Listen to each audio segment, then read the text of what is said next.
Hashtag ఆస్ doctor genres అని type చేసి మీ questions అడగండి, తప్పకుండా రిప్లై చేస్తాను.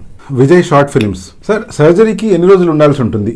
సపోజ్ మీకే గనక బట్టతల ఉంది అండ్ డెఫినెట్గా మీకు హెయిర్ ట్రాన్స్ప్లాంటేషన్ అవసరం అని మీకు అనిపించింది అనుకోండి, లేదా మీ డాక్టర్ సజెస్ట్ చేశారనుకోండి, మీరు కనుక సర్జరీ చేయించుకోనికి వస్తే వేరే దూరం ప్లేస్ నుంచి వచ్చినట్లయితే నేనేమంటానంటే సర్జరీ కంటే ఒక రోజు ముందే వచ్చేసి సర్జరీ రేపు అనంగా ఈరోజు రాత్రంతా ప్రశాంతంగా మీరు బస చేస్తున్న హోటల్లో ప్రశాంతంగా నిద్రపోండి. నైట్ లైట్ ఫుడ్డే తీసుకోండి. నెక్స్ట్ డే మార్నింగ్ మీ సర్జికల్ టీమ్ చెప్పిన టైంకి వెళ్ళి అక్కడ ప్రశాంతంగా సర్జరీ చేసుకోండి. ఆ రోజు సర్జరీ అయిపోతుంది.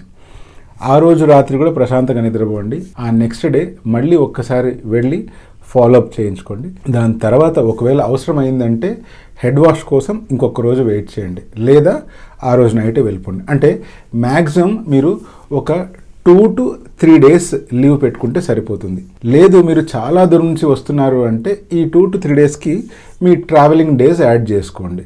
అంతేగాని ఈ సర్జరీ జరిగిన తర్వాత తలకు సర్జరీ జరుగుతుంది కదా, సో చాలా రెస్ట్ తీసుకోవాలి, ఏమైనా 2-3 days వరకు బెడ్ రెస్ట్ తీసుకోవాలా, లేకపోతే అడ్మిట్ అయి ఉండాలా, లేకపోతే ప్రత్యేకమైన ప్రికాషన్ తీసుకొని బెడ్ నుంచి దిగకూడదు, ఎటువంటి పని చేయకూడదు, అలాంటి భయాలు ఏవి పెట్టుకోవద్దండి. ఇది ఒక సేఫ్ సర్జరీ, ఒక సేఫ్ అండ్ స్టెరైల్ ఎన్విరాన్మెంట్లో మీకు సర్జరీ జరుగుతుంది. కాబట్టి మీరు మహా అంటే 2 to 3 days లీవ్ పెట్టుకొని మీ జర్నీ డేస్ని యాడ్ చేసుకొని ఆ టైం పెట్టుకొని వస్తే సరిపోతుంది. మీరు ఏమీ అడ్మిట్ అవ్వాల్సిన అవసరం లేదు. మార్నింగ్ సర్జరీకి వచ్చి సర్జరీ అయిపోగానే మళ్ళీ మీరు మీ ఇంటికి వెళ్ళిపోవచ్చు.